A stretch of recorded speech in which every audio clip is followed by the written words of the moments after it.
Thank you for listening to Offline and Unfiltered. We are your hosts, Lakeisha and Megan.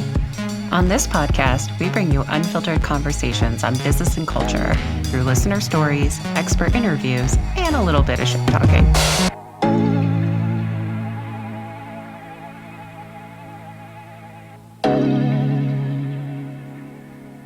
Hello, dear listeners, and welcome to today's episode of Offline and Unfiltered.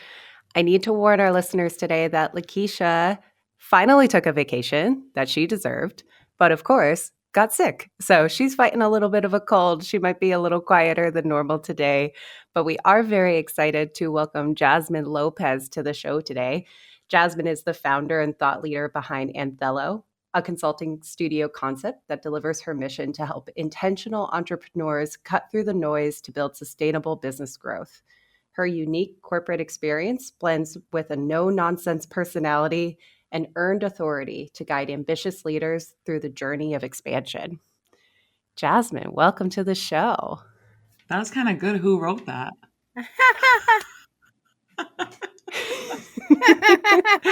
It's one of our better DMs. I'm pretty impressed. But yeah, we're so excited to have you, Jazmyn. We are going to be talking about the topic of authentic leadership today and purposeful entrepreneurship. You have been on quite the journey throughout your career. And so we'd love to just start there and have you tell our listeners a little bit about how you got to where you are today. Yeah, of course. So, I was a crazy kid. I always wanted to work. I remember I had my social security number memorized as early as 14, trying to apply to work at the grocery store over and over again. They didn't hire me because I kept failing the personality test. Go figure.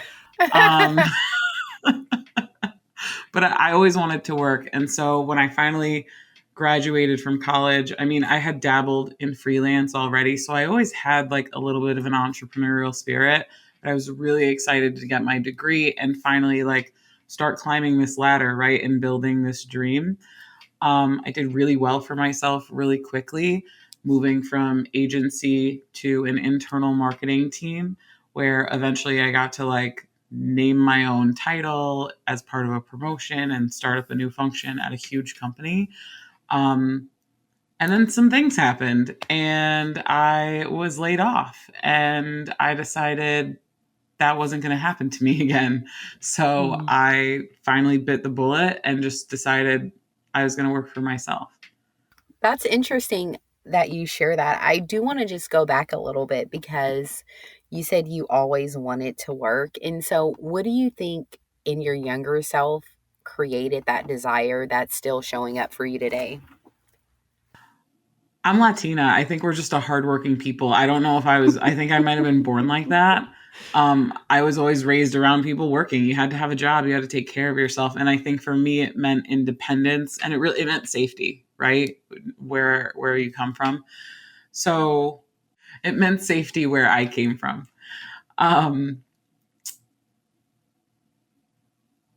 I don't want to do nothing.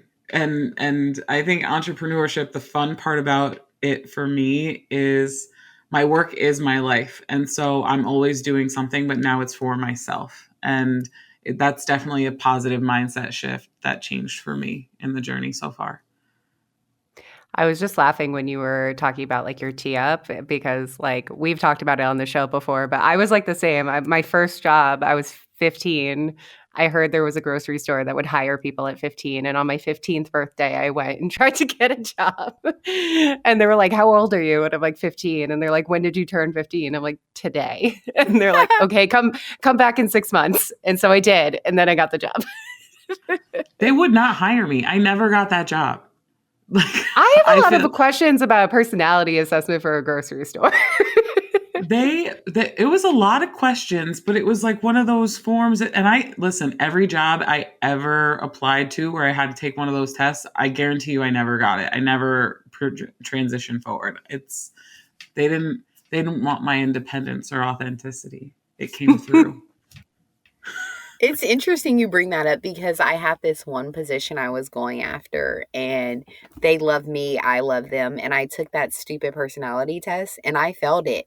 And they called me and they're like, we want you to have this job so bad. We're going to give you the test again. And I failed it again. So, Did you ever get the job? nope. Because of the test? But I do believe that at the end of the day, what's for you is for you. And so it wasn't for me for whatever reason. And, God protected me from whatever was behind that door. Yeah. Totally. And like I personal belief, like those tests are to determine whether or not you're gonna let other people control you and think for you. And I won't. So Same. that came Yeah. through. Yeah, I will say to any leaders, employers, etc., listening, don't do the fucking personality tests in your hiring process. A, it opens you up to a lot of bias, but B, it's just fucking stupid. Just be better at hiring good people. Have Anyway, real different, conversations, have real interviews, you know? yeah, different soapbox for another day. Yeah, so Jazmyn, you were kind of alluding a little bit. I mean, and a lot of this is carrying over, right? Where sometimes folks with that like really authentic sense of self and, that little entrepreneurial spirit in the background, it makes it really challenging to fit inside the corporate America Monday through Friday 9 to 5 box. So what what happened that made you realize like this isn't for me anymore and I want to do this for me now? Well, I struggled the whole time in corporate America. And it's not that I didn't do well. I did very well. I got promoted really easily. I got jobs, I got big raises, but mentally it took a toll on me. There were several conversations that were had with me about like, literally, you care too much. You're too passionate. You're too honest. You're too direct. You're too eloquent. And I was confused. I was so confused the whole time while I'm literally giving everything I had. Like all I cared about was my career. All I cared about was my job and doing well for myself because that was the ticket. That was happiness. That was security. That was safety. And I think I got tired of having the same conversation over and over again. There was one job that I quit twice. And it was a great company and a great place to learn. It was an agency environment, which is honestly like so much of my magic and knowing how to do the things I do now comes from that role. So I'm always going to be grateful for the experience I had in corporate America, especially at the agency level. But I left the job once for more money and went to another agency. My old agency begged me to come back.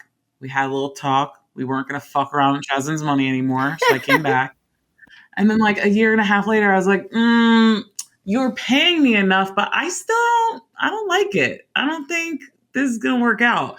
And when I was quitting for the second time, like these people knew me pretty well. I was like the 100th hire. And then I think at that point, the company was like pushing 300 people. So I had some longevity, some clout in the organization, and people knew me, leadership knew me, and they loved me. And I looked at the VP of human resources that time and I just said, I think if I stay here, you're going to beat something out of me that I really need. And she was like, I got to let you go.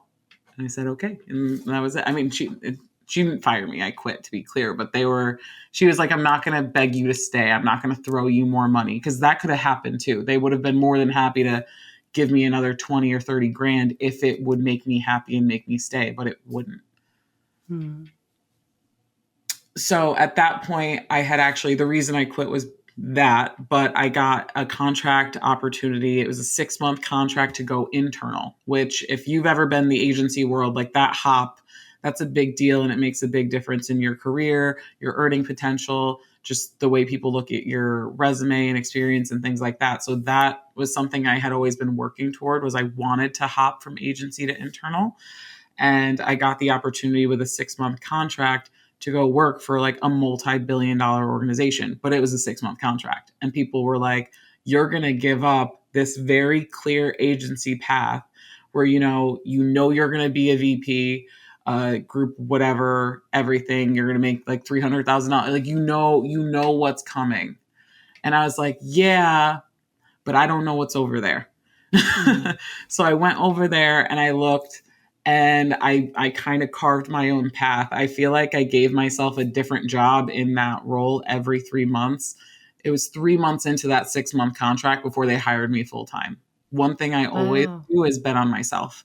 And I really don't let me down a lot. If I do, it's a lesson. And I take that and I run with it to the next thing so fast that I don't even remember failing. Um I love that. Me too. I don't mean to interrupt your story, but I think that that's so important. I think you got to bet on yourself. You just have to. Nobody's going to come swoop down and say, like, let's pave a path for Jazmyn, right. or Megan or Nobody's gonna Lakeisha, rescue right? you. You got to bet on yourself and you got to take your own chances. And And corporate America is not looking to do that. Corporate America is not looking to do that. They do not exist to rescue you and carve you a path to all your hopes and dreams. You are working for someone else. That's the whole point. And so, one thing I did really well throughout my career and continued to do in this new job that was big and scary at first, but then I kind of started crushing it, was I treated that as just experience for me. What projects can I do? What functions can I take on that make me valuable when I leave here? What can I Hmm. experience? What can I learn? What can I understand? What connections can I make? What can I do to make myself as valuable as possible outside of this organization? So I was at this next organization for roughly 2.5 years. It was a pretty turbulent organization. I had 3 bosses in 2.5 years, if that tells you anything. Mhm. But I still got promoted, right? With the second boss, who was like probably one of the greatest bosses I've ever had, because he literally was like, whatever you like think needs to get done, you could just do it and let me know if you need help. And I was like, cool. like My favorite that's kind of bosses.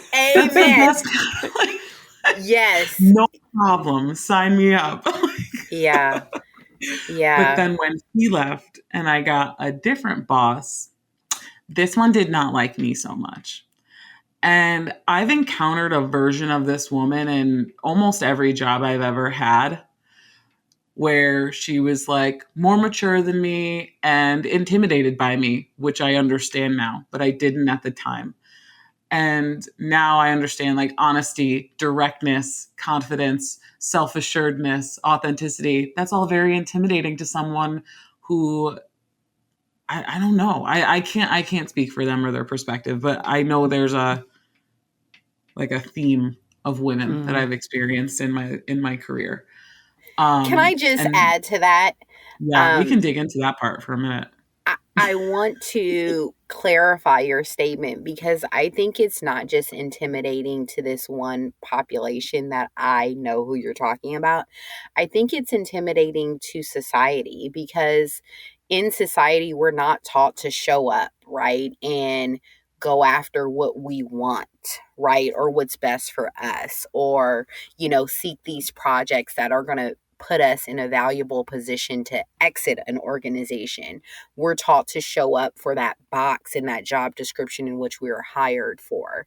So Mm. it's not just intimidating to that specific person, it's intimidating to the organization because they're like, oh shit, we're going to lose an asset. Like, oh shit, are we paying this person enough? Oh shit, what are we going to do when they're gone? We're going to have to hire 4 people. So it creates a lot of turbulence, and it also forces people to look at themselves, right? When they're like, geez, why can't Jazmyn be so direct and I struggle telling the truth, right? So it's interesting Jasmine's making you me look bad.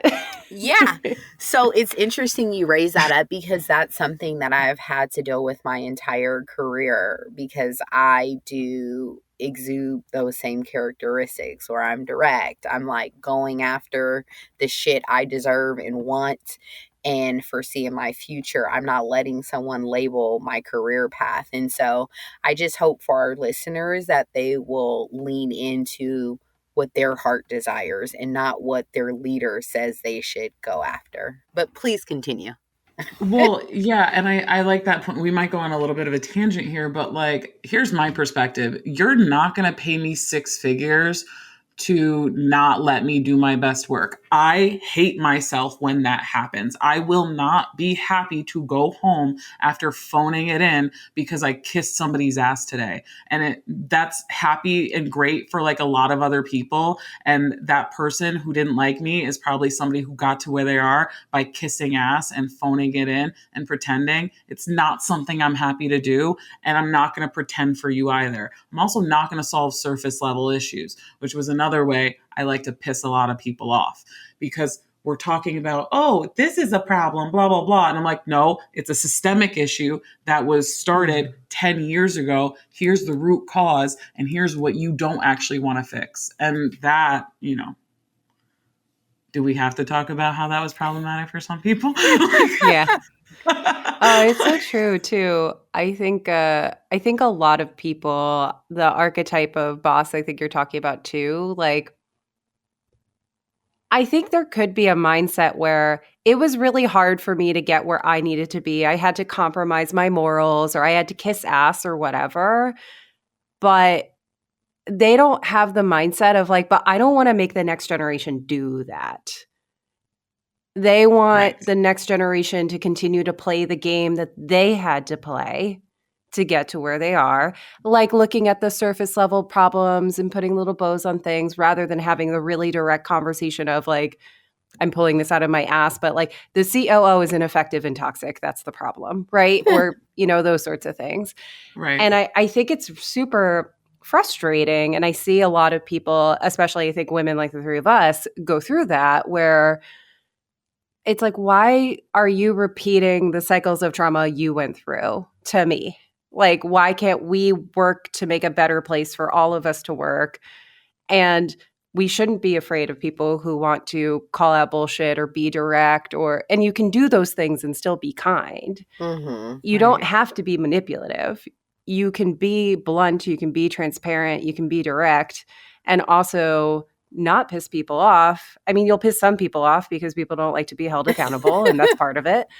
But it makes a healthier work experience for everybody when like that's your environment, rather than everybody secretly talking in their little pods about like how fucked up everything is, but nobody ever wants to talk about the problem.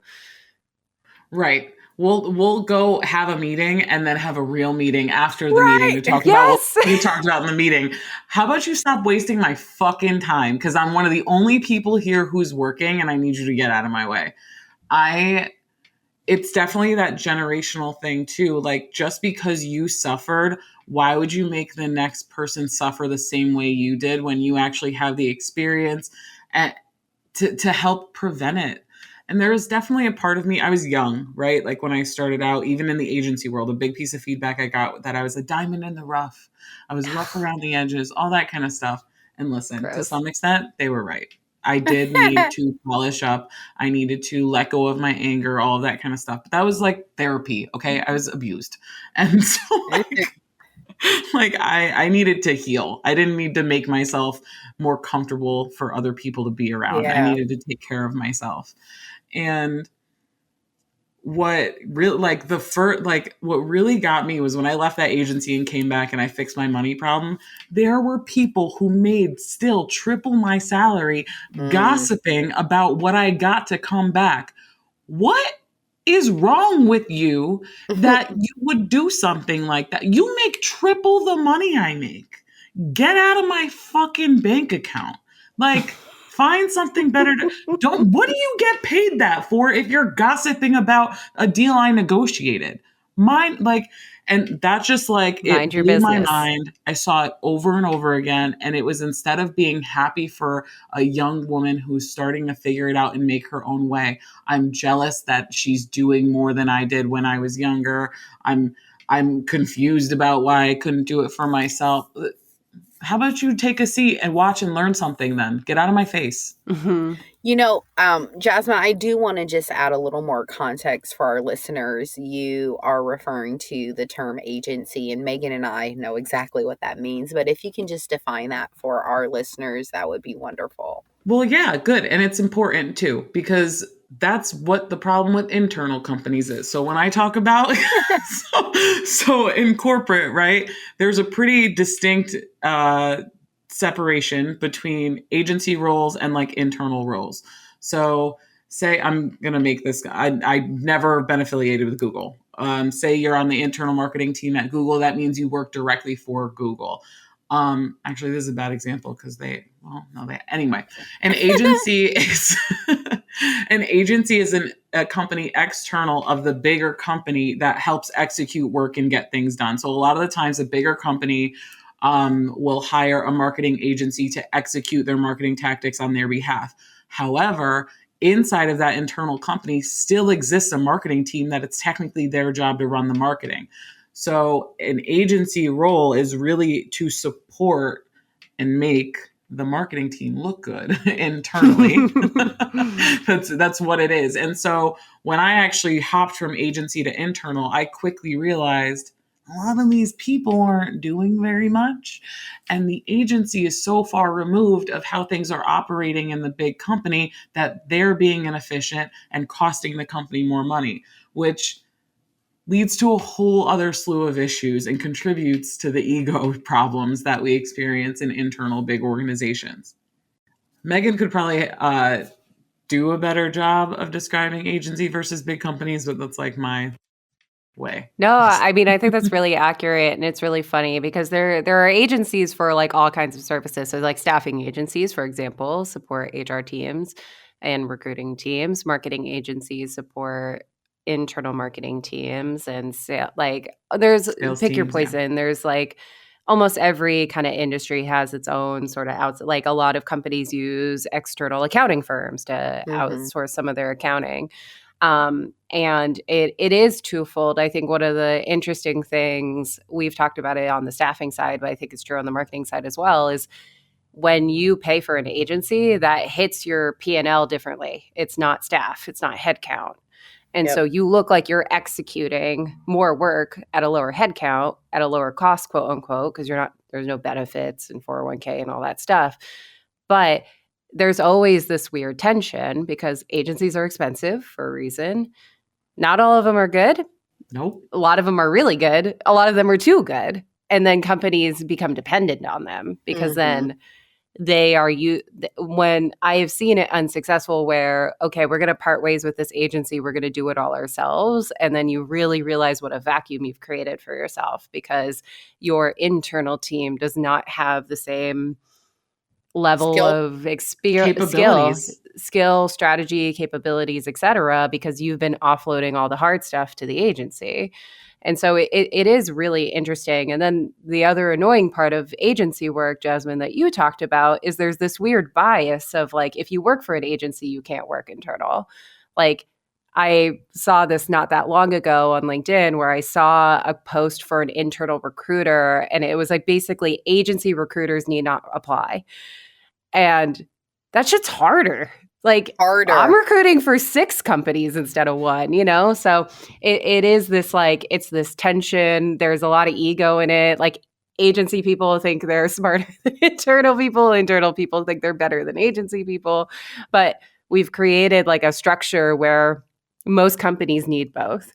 And and like, so for an experience like you, Jazmyn, where you kind of get to be removed from a lot of the drama and the internal bullshit because you're an agency and now you go in internal and you realize, wow, this is why they need an agency. I was like, it's fucked up here too, huh? Like, yeah. I thought it was going to be all together and like Rose. I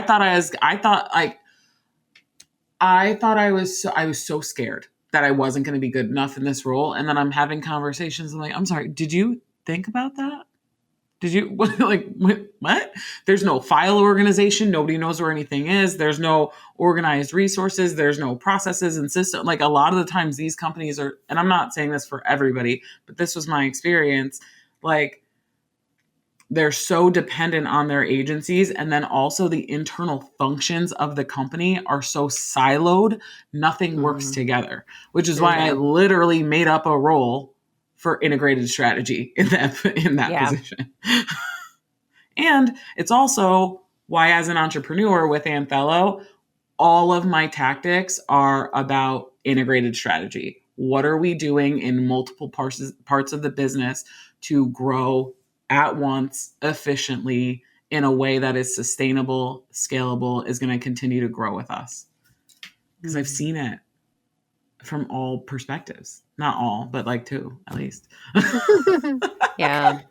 And that is the, like you were saying, you're very appreciative of the journey you've had, even the hard parts. It sounds like, last job didn't work out so well for you, or like worked out well, but didn't work well, or you did what you needed to do. And being able to take those learnings and be like, I can do this. I can pave my own path. I don't have to wait for the executive above me to try to make it easier for me, like the previous conversation we had. Yeah. I hate the analogy, like, I'll just make my own table, but that's kind of what you're doing, right? I Like, mean, I don't want to seat at theirs. when I lost my great boss, he and I worked really well together. But when I lost my great boss, this new person who was in charge of me immediately slid a director over me just to put me in my place. Whatever. I still did her job. Don't care. Like, so I worked hand in hand with that director, built a roadmap, executed all these little like I absolutely crushed it in the 9 months that I was under that reign, but I saw the writing on the wall. And I won't go into too many details, but it seemed pretty strategic to me that 4 members were added to the team before my role was randomly eliminated one day. So interesting. In any case, I don't care. I decided literally within 6 hours of being informed of the change. Like I walked home, I took a breather, called a mentor, whatever. And I just kind of said to myself, I was like, this is never going to happen to me again. I worked so fucking hard to climb this corporate ladder, to reach mid 6 figures, to buy my own house, to take care of myself. And someone just took it away from me without even thinking, because it served their ego. It served them better. And I that will never happen to me again. I'll tell you that right now. And the other thing I really recognized was that my potential actually didn't belong in the hands of anyone else. I'm far more capable on my own than I am stuck in the silo of a role that somebody else defined and wants to stick to make themselves feel safe. Fuck yeah. Mic drop. Super mic drop. So, a big thing that you incorporate into your business and you've talked about is this like concept of, like intentional entrepreneurship, authentic leadership, and would love to hear, it sounds like you really had trouble being your authentic self. We've talked about it on the show, where I think any company that tells you you can bring your authentic self to work, like, to me, that's the new toxic positivity. It's the new we're a family.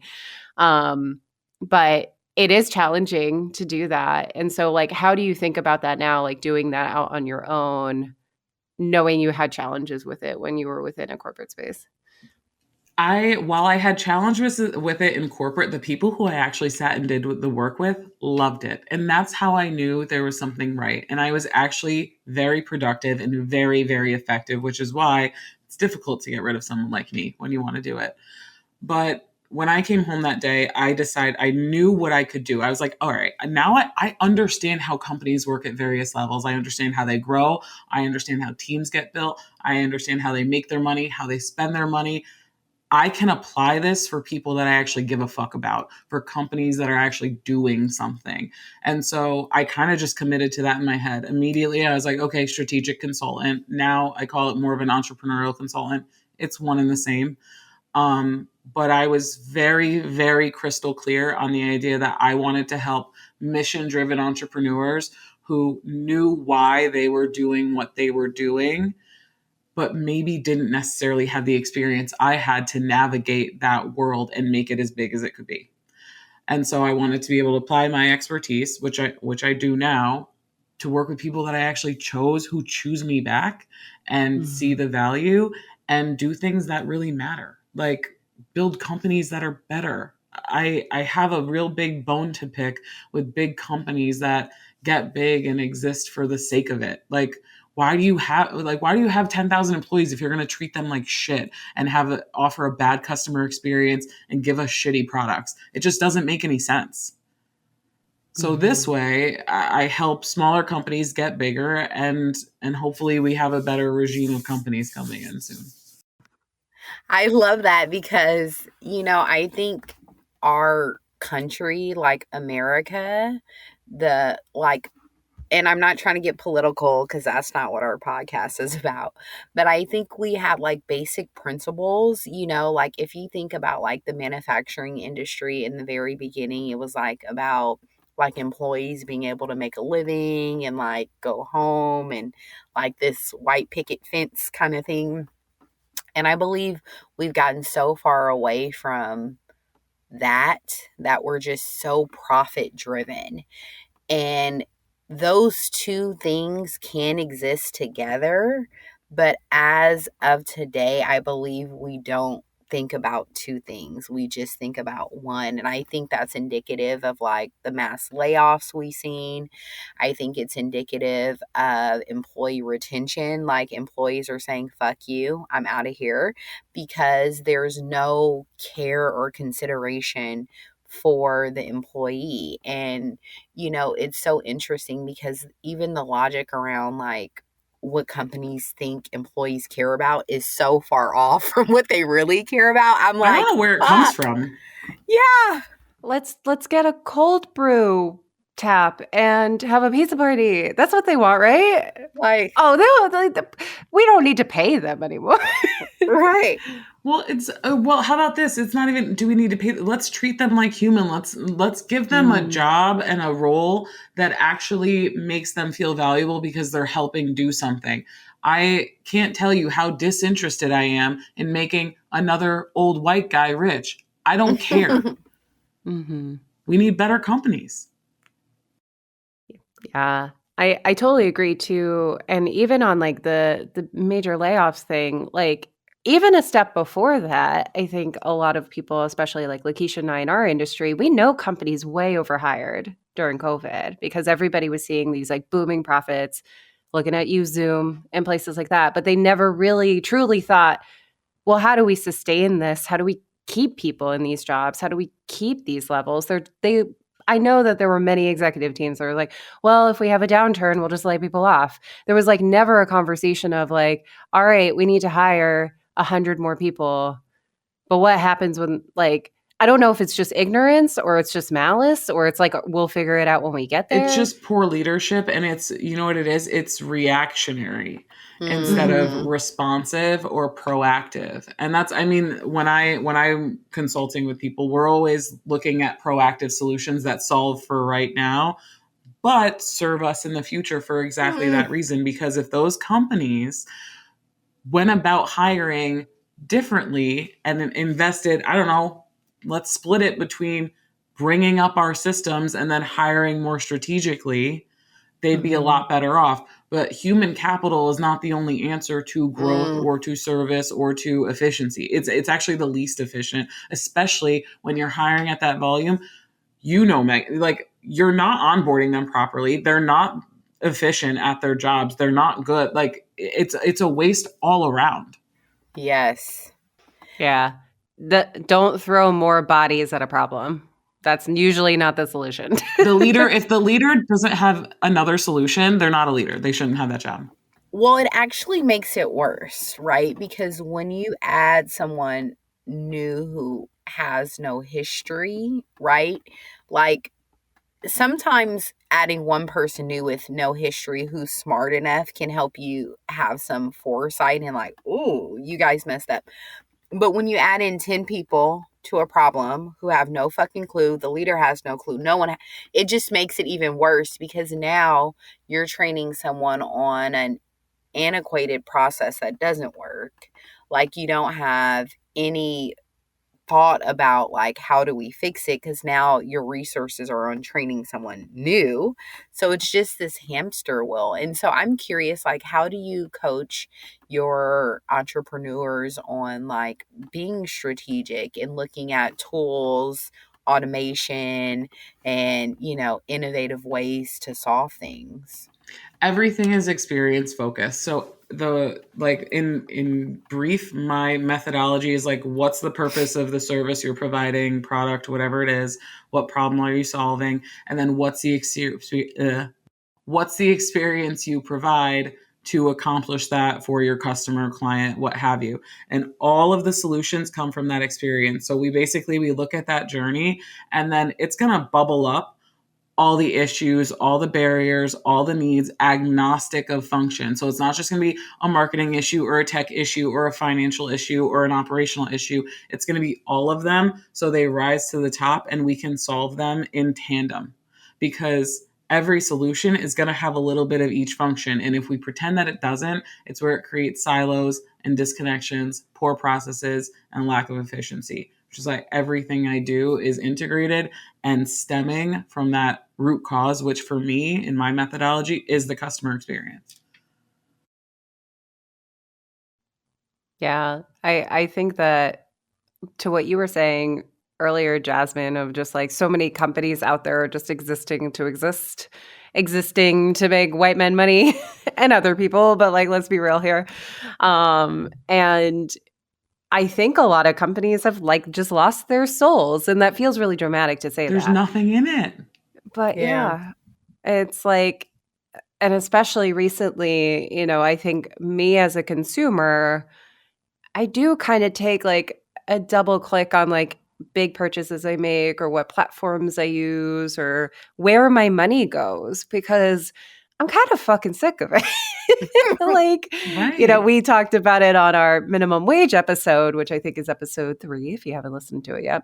Or no, 2, maybe episode 2. Anyway, how like I never liked Pizza Hut anyway, but I'll certainly never go to Pizza Hut now because they laid off all their delivery drivers because minimum wage went up. And I'm like, that's shitty. That's just shitty. Like, Right. there are some things that are just cost of business, and some of them are paying your people well, giving them good benefits, treating them with compassion, and treating them like they're human beings. And I don't want my money to go to a company that doesn't believe in those principles. But at the same time, it's really fucking hard. Like, we all like pick up our Amazon app, because I know. That's the worst. like, I could buy this somewhere else, or I could have it tomorrow. Without leaving my home or putting Without on leaving my pants. house. Right. So we're teetering, but it's funny you bring that up, because like there's so Foxtrot, I don't know if you guys have heard it. It's very local, like to Chicago, and then it was in Dallas and popping up around DC. I don't know the story well enough to say it here, but anybody listening and you guys like look into the story of what happened there. Basically, they overextended, bought like a high-end grocery store, lost all their money. Literally, people were still in the cafes and the grocery stores on the day when they closed, and they're like, "You guys have to leave. We're not here anymore. We're closed." And they closed hundreds of locations across Chicago, Dallas, DC, unpaid vendors, unpaid employees, all this stuff. They are trying to come back in Chicago right now, and everybody's like, absolutely not, get the fuck out of here. you should just not be allowed to have a company again after that. It's crazy town what these people are trying to do. Like, but look, Wait, like, and with the same name? with They're the not even same smart name. enough to rebrand?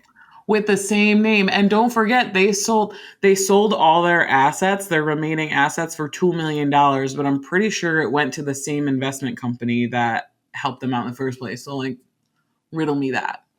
But like I said, I don't know all of it, look into it, but that's the kind of shit I don't like. Yeah.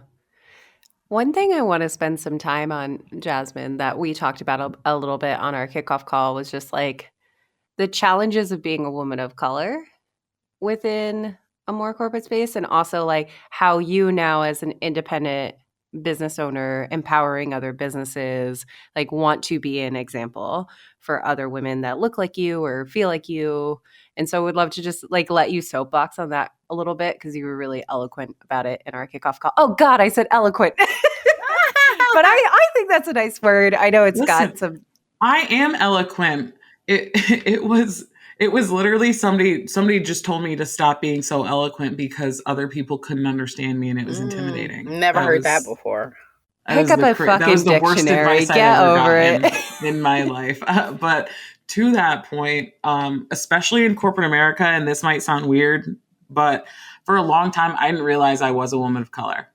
I'm a very light-skinned Latina, and I'm mixed, and I was not raised in a Spanish speaking household. So I was also raised in pretty white spaces after the age of 10. And then obviously corporate America is a white space for the most part, or at least it feels that way. And so I didn't even realize that I was different because I was so busy trying to fit in the whole time. Mm. And then when it like started to occur to me that I was, because people would, the way they would say like, oh, Jazmyn Lopez, or like she's spicy or she's aggressive. I'm like, am I aggressive? Or am I just like not wasting time making you comfortable and you feel uncomfortable because you think maybe I'm not supposed to be where you are? Is that what it is? Yeah. It's been a journey for me coming into my own as a woman of color. Mm. And because people think it's your skin. It's not your skin. It's your culture. It's where you're raised. It's the opportunities you had. It's your last name. I don't know who I thought I was fooling with the name Jazmyn Lopez. I don't. but I Oh, did. I God. thought I was fitting in because I was getting there, right? And then they took it away anyway. I love this topic because I am a woman of color in corporate America, and I love what you said about it's not your skin, but it's how you're raised and your culture and your upbringing. So my experience is a little bit different because I was always reminded as a kid, from my grandmother, my mother, like, you're black. You're going to have to show up and show out because you are the underdog, period. Before you even open your mouth, before they even meet you, your name, like you said, Lopez, right? So that was always ingrained in me. I remember my grandmother used to tell me, you dress for the job you want, not the job you have, right? And that there will be challenges that no one will be able to help you navigate in corporate America because of who you are. And so as a young person, I was always like, she's crazy. Like, what is she talking about? Again, same as you. Like, I went to predominantly white schools. Like, I had white friends. I still do, So Hey. I never, it was hard for me to grasp that concept because I wasn't living in a space where that was a problem. So I was like, you're crazy. I'm like, you were born during like the Great Depression. Shut up. Like, that's not happening right now. And I walked into corporate America and got slapped in the face because it was happening. And I was like, oh shit. So I just wonder, like, what tools did you use to navigate that? I made friends. I made connections. There was a woman in particular, a Black woman, and she was in a leadership role in the internal organization I was a part of. And she was actually the person I called the day that I got laid off. She didn't work at the organization anymore. She had left on her own because she was like, it's fucking crazy here. Like, but she was someone, like, I was very lucky to be seen by certain people, and she was one of them. And so, you know, for all the experiences I've had throughout my corporate career, I was also very lucky to be seen by a number of good women. Some of them were white, some of them were Black, some of them were Latina. This woman in particular was Black, and we just were able to have very open conversations. And she reminded me. She reminded me of my strength. I reminded myself where I came from, my character, and kind of what got me through. I was like, you know what? I've actually had a much harder life than a lot of these people even know. And I'm not going to let them know it, and they don't need to know it. And I'm still going to do better than they will. Amen. And for our listeners, I think for me personally, the tool or tools that I've deployed throughout my, professional career is let my work speak for it. So I don't give a fuck if I'm Black, Mexican, Arabic, white, let my work speak for it. Strip my name from it and let the product show, right? And so that's what I want to encourage all of our listeners, that at the end of the day, no one can take away your work product. And so if you show up and show out, you know, they can't strip that from you. And so similar to you, Jazmyn, I've had a lot of relationships, and I feel like God like just sprinkles these little people in for me at Mm-hmm. these places. But I've had a lot of people who have been like, oh, she knows her shit. Like, okay, like, you know, because I look very young, I'm Black. So, of course, when I'm in these big meetings with older executives, they're like, who is this fucking Black young kid? You know, I don't have a Harvard degree, you know, like I do have a Right. degree, but it's not from like, you know, UCLA or somewhere I big. went to state So, school. yeah. Like, So I've always just allowed my work to speak for myself. And I just want to encourage people, like, regardless of your ethnicity or anything you're struggling with, like, let your work product be who you are, right? And like, own that, because that's the only thing you can own, right? And what can they say about that? Oh, yeah, I fucking hate her, but she can kill it, you know, like, And I I'll pipe in for the white people. I don't claim them. No, I'm kidding. But I think these conversations are really important. For a lot of people, the conversation we just had is really uncomfortable, right? And if you are uncomfortable by that, good. Like this is how we start. Because, I think me having the privilege of being in a lot of rooms with a lot of influential people and being part of conversations around increases or promotions and things like that. And I am very cognizant of language and how language is used and how it's deployed on different people versus other types of people. And so like Jazmyn, you made a comment of like, ooh, she's spicy, right? Like, come on.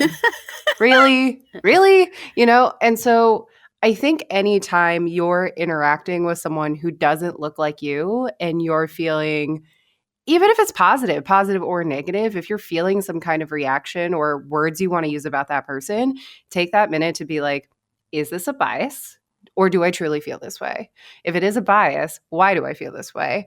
And I think all people, like white people, like we need to do this more. I think everybody needs to do it more, but especially leaders, like think about your employees and think about how you treat them, how you talk to them, how you praise them, even how you criticize them.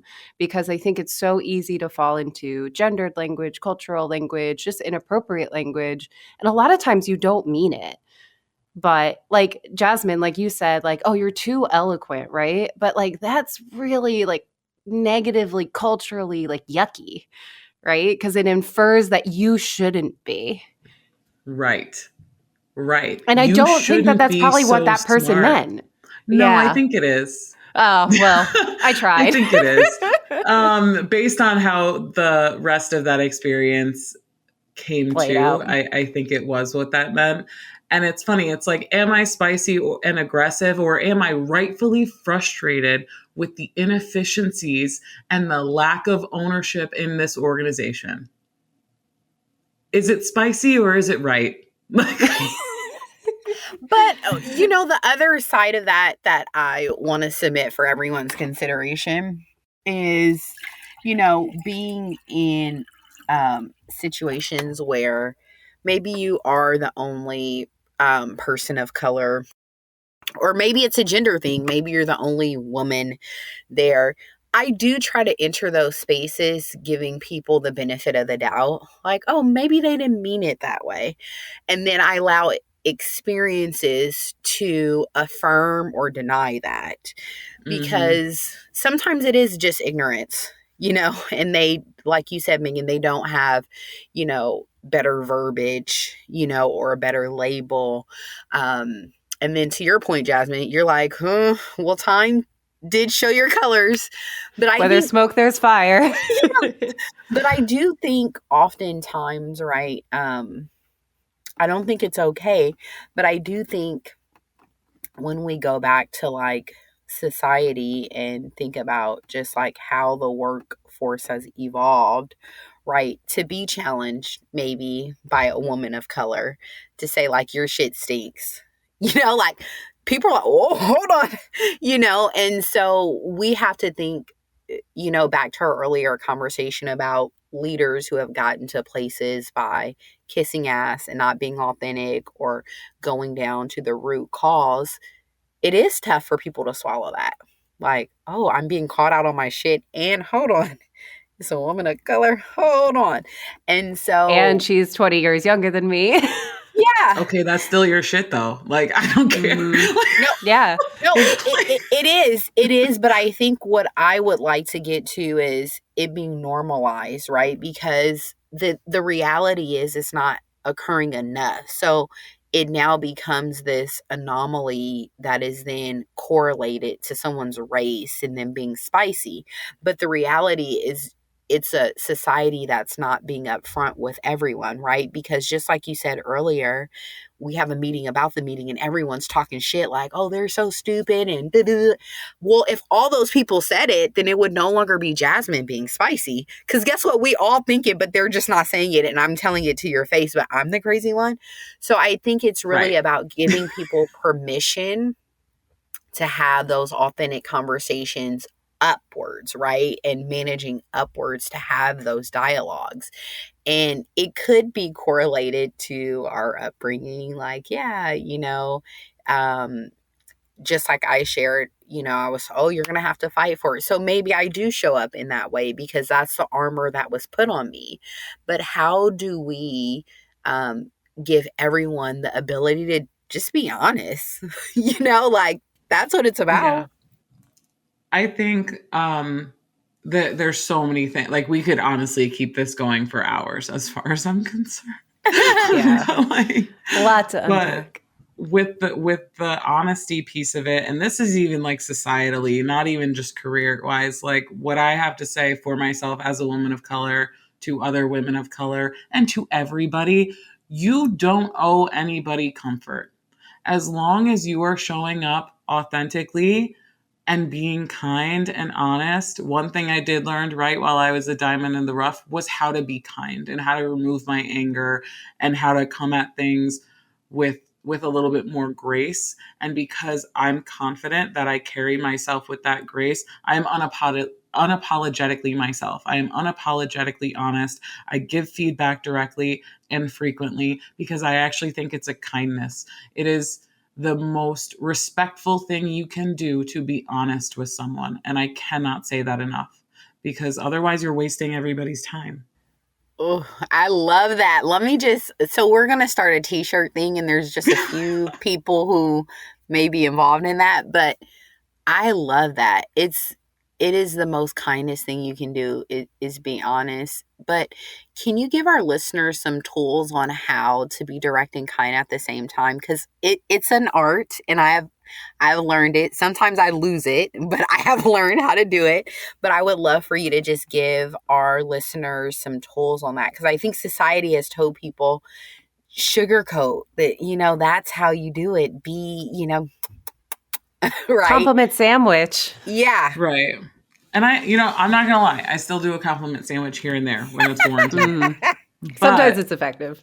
And no, as long as it's effective, because, okay, there's a couple things. Self-awareness, right? So, like, what are my personal issues with the situation? Like, what biases am I coming into with it? What traumas am I what's triggering me about this and potentially causing an issue or altering my perspective? Removing the idea that it's personal and understanding that, like, their problem is with them and what I'm trying to fix is the outcome of their problem, right? So being really solution oriented and communicating with them just transparently, but in a way that you would like to be spoken to, right? Consider their perspective, consider all that's in their plate. If I'm talking to a project coordinator or a VP who's got a lot, like, everybody's got a lot going on. I just treat everybody like they have a lot going on. And I come from a place first of understanding and then, like, alignment. Like, hey, are we in agreement that this is how this went down, or this is what we experienced, or this is what was said, or this is what needs to happen? okay, well, then here is my perspective and the reason that I have it. Here's what I would like to change and the outcome I believe that will help all of us. And I honestly think it works for me because I really want what's best for everybody. And you can't fake that. And it just works out. But you have to have a lot of humility and a lot of self-awareness to be able to approach things in that way. And it was learned. It was learned over time with lots of experience. Yeah, I love that. Jazmyn, I would love to hear just before we wrap up today, just a little bit more about what it's been like for you running your own business and like what advice you'd give like other people who are considering exiting corporate America. Like there's part of this conversation is like we need more Jazmyns in corporate America and we need more Lakeishas.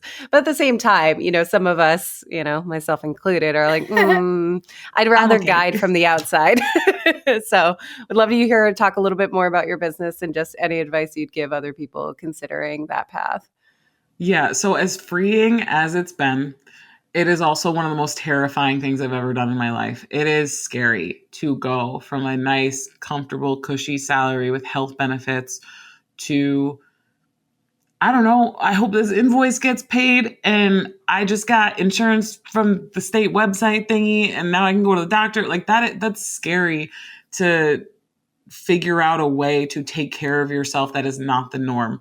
So it's been terrifying, but it's also been absolutely so rewarding. It's been a journey of personal development, spiritual growth, honestly, and then also sharing and connecting. Like I know so many more people now, but if I wanted to give advice, it's not what you think it is. It's not that you have to work 100 hours a week to be successful. It's not that it's worth it as long as you make money. Nothing is worth it as long as you make money, for the record.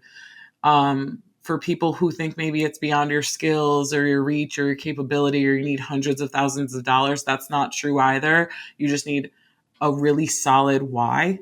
You need to know why you're doing what you're doing. And that's something I had from the outset. It was that my potential was too great to be in the hands of someone else. And I wanted to help other people be successful. I wanted to help build better companies. You can pry it from my cold, dead hands. That's the only way you're going to get it. And then, going back to what Lakeisha and I were talking about in terms of, even being a woman of color and showing up and showing out, I broke out of survival mode because I was always showing up and showing out, but I was doing it to survive. And now I do it because that is how I do things. And I don't compromise, but it's for me. So as long as you're pursuing something that is intentional and purposeful and genuine and truly for the good of all, like you're going to be successful. You just got to get out of your own way and you have to give yourself permission to do it. And that's what I'm here for in some ways. Love that. Yay. I tried to fit like a lot in a little. Yeah, no, it was really deep. And I will, as a fellow entrepreneur doing it on my own, I couldn't agree more with a lot of what you just said. I think, there's no way to do it perfectly. There's no perfect time. There's no perfect amount of savings. There's no perfect way to approach it. But like you said, like all you need is a really good why. And if you are the type of person that shows up regardless of the circumstance, like you'll make it work. But have a plan B just in case. That's what my joke is like, there's always Lyft. I'm very blessed that based on that experience I had before, I could turn around and go back anytime I wanted. Mm-hmm. And I can go back higher than where I came, whatever. I'm hopefully not going to have to do that because this is my dream. Like even yesterday was a tough day. It was stressful. But you know why it was stressful? Because like some dumb Microsoft sign-in issue. Those are going to be the biggest problems as an entrepreneur. The dumb shit. Like, do you have a strong enough why to get you through a tech issue? That's the question you need to answer. Or taxes. Or taxes. But even then, I wrote something yesterday and I was like, my hardest day as an entrepreneur, I'll take it 1,000 times over one day in corporate. I'll take it 1,000 times over working for somebody else. Same. Yeah, Megan tells me every day, quit your job.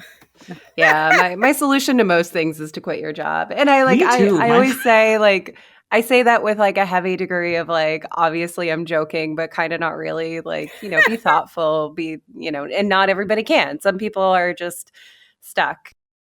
My choice was taken away from me. You know what I Yeah. mean? Mm. Like I tried and it was taken away from me, and I was like, you know what? Fuck it. I'll do it this way. Yeah. And so, I know we usually do like 3 practical takeaways at the end of our conversation. I think what you just said was super rich, but maybe for the folks who are still in that corporate space, are kind of navigating their own authenticity, or maybe just aren't at a point where they can strike out on their own, or maybe they just don't want to, but they want to find a way to balance their authenticity and also keep their sanity in a corporate job. Do you have any advice?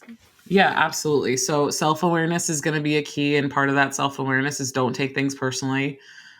Let everybody else own their shit. It doesn't have to be yours. Um, the other thing is lead yourself. I don't care what your role is. I don't care if you're an assistant to the assistant of the garbage man. You have a purpose. You are a person. Act like it and lead yourself. And then the third thing would be don't compromise your values. Don't compromise your integrity. Don't ever let somebody put you in a position where you wouldn't be happy with yourself. I love that. Yeah, Ah, this is so I good. love that. Yeah, so Yeah, this is good. definitely one of those ones where we could keep on going, but I know we've been going for a bit. But Jazmyn, where can people find you if they are first maybe talk a little bit about like just reaffirm those types of businesses you work with if people want to hire you, which I recommend they do, or if people just want to connect with you because they enjoyed your story today. Yeah, of course. So, for those interested, I work with mission driven entrepreneurs. I give a little bit of extra love to minority and female owned businesses because we need it, and I want to lift that group up. You can find me at www. Is that even necessary? What? At you can find me at meetanthelo.com, meetanthelo. We're also on Instagram at meetanthelo. And then if you want to chat or get to know me personally, I've been talking a lot of shit on Threads. It's Jazmyn Loves You. So JazmynLovesYou on Threads. I will not add you on my Instagram. But then you can also find me on LinkedIn at Jazmyn Lopez. Well, amazing. Well, listeners, I hope you enjoyed this conversation today. I know I sure did. Definitely some things I'll be ruminating and thinking on as well. And Lakeisha, you did pretty good today considering your sickliness. Well, uh, nothing helps more than a cup of green tea with a little squeeze of lemon. and lots of laughter. Yeah. Oh. All right. Well, until next time, listeners, Jazmyn, thank you again for coming on the show, and we will see you next time. Thank you. Yeah, thanks for having me. Thanks for listening to today's episode. The views expressed on this show are based on our personal opinions and should not be taken as legal advice. Contact an attorney for that. Our theme music and sound was produced by Equilibrium. Our artwork and logo was created by Jillian Blanco. We are an independently run podcast. If you like our show, please rate and review wherever you listen to podcasts. If you'd like to share your story or expertise, email us at stories@offlineandunfiltered.com. We can't wait to hear from you.